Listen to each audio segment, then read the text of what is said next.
Hello everyone, welcome back to another reading of my old Hetalia Fanfiction, Hetaoni, Unheard Screams, Chapter 3.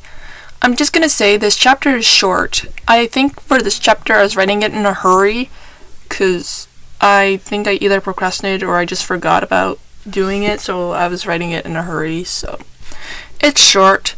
So let's get started.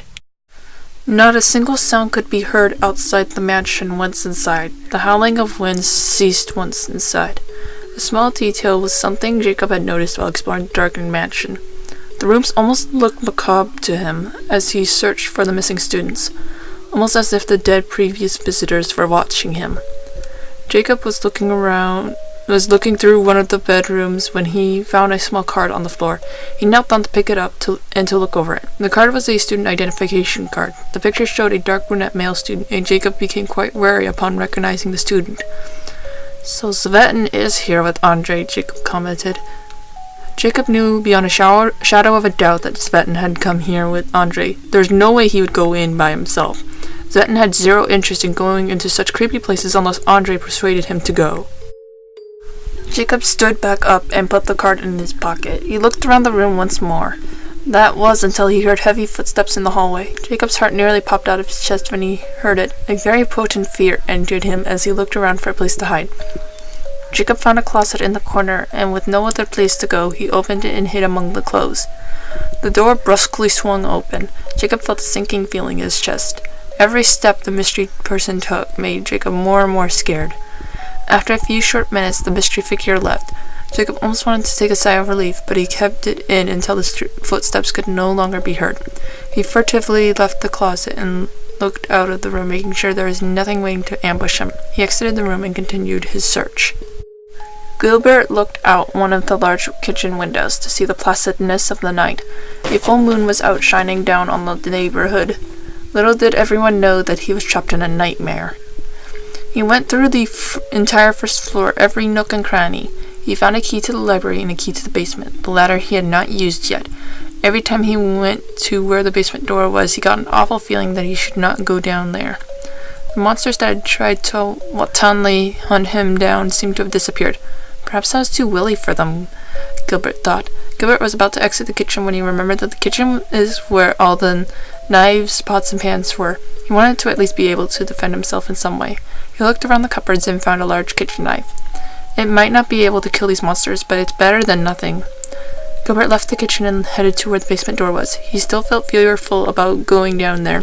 He pulled the key out of his pants pocket and unlocked the door. A pungent smell immediately hit him.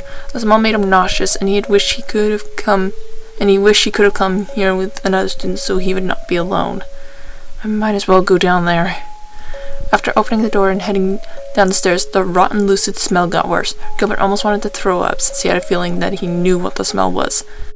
"I wish I asked Andrei to come with me," Gilbert said to himself. "He usually knows what to do in these situations."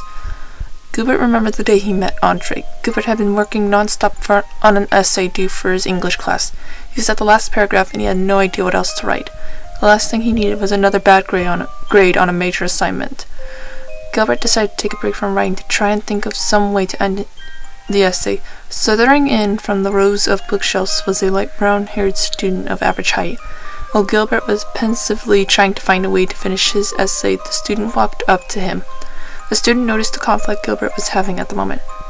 "I can sense that you are having a problem." Gilbert looked up at the student with a stack of books ready to check them out. The student had a curious expression on his face while he was looking at the essay on the monitor. "It's nothing really," Gilbert answered. "Really?" the student questioned, raising an eyebrow. "The first bell will ring in a few minutes, and that essay does not look complete." "I do not need any help. I can figure it out myself." "You do not need to be such a stubborn, free spirit," the student said, sitting down next to Gilbert. "I can help you easily." "What is your name?" "My name is Andrei." "Andrei, I really do not need your help." The first bell rang and could be heard nebulously from inside the library. Gilbert finally decided to give in. "Fine, you can help me." Ever since then, the two became friends. Looking back at the past almost made Gilbert forget about his situation now. Gilbert wished more than anything to go back in time and stop himself from going into the mansion. "Well, I have to carry on." Elizabeta, Eliska, and Erika, well, 3 E names, were exploring the second floor, trying to find the missing students. The planetive atmosphere seemed to have an effect on the three as they depended on Eliska's flashlight for light. Erika seemed to have a door expression while the girls were looking through one room. Is something wrong, Erika? Elizabeta questioned, concerned over how quiet Erika had been. This mansion's atmosphere feels so rigorous. Though I have to add that the paintings around the house look quite unique, Eliska commented. We do not have time to look at paintings. We have to find Jakub and Gilbert, Erika said. Elizabeta looked around the room, finding that the bed sheets were messed up and stuff on the dresses and desk had been messed around with. She was not sure whether it had always been like that or if they had been moved around by recent visitors. I've lost all hope that this is just the drolleries of some prankster. Eliska and Elizabeta walked toward Erika, who was holding a video camera. It did not look like Gilbert's camera, but Erika still looked genuinely horrified. The quality of the video was delicate, but the sound could be heard. Heavy breathing was heard from the person holding the camera. The person staggered into the room being investigated. The camera focused on the person's feet. The pants of the person was painted dark red with blood. The person hid behind one side of the bed, and the camera peeked over the blankets, looking toward the bedroom door. The door swung open, and a beast rushed over to where the poor person was as they let out a scream. The video ended quickly. There were 4 other videos on the camera. Each one was played, leaving the girls scared out of their minds. To be completely candid, I am lost for words, Elizabeta said quietly.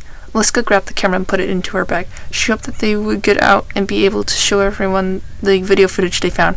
After that, everyone would know how messed up the place is. The events that happened in the tapes appear to be plausible. We need to hurry and save the guys. We cannot let them die like the people in these videos. The trio left the room to explore the rest of the second floor, blissfully unaware of the looming figure watching from behind the stairway. And that was chapter 3 of my old Hetalia fanfiction.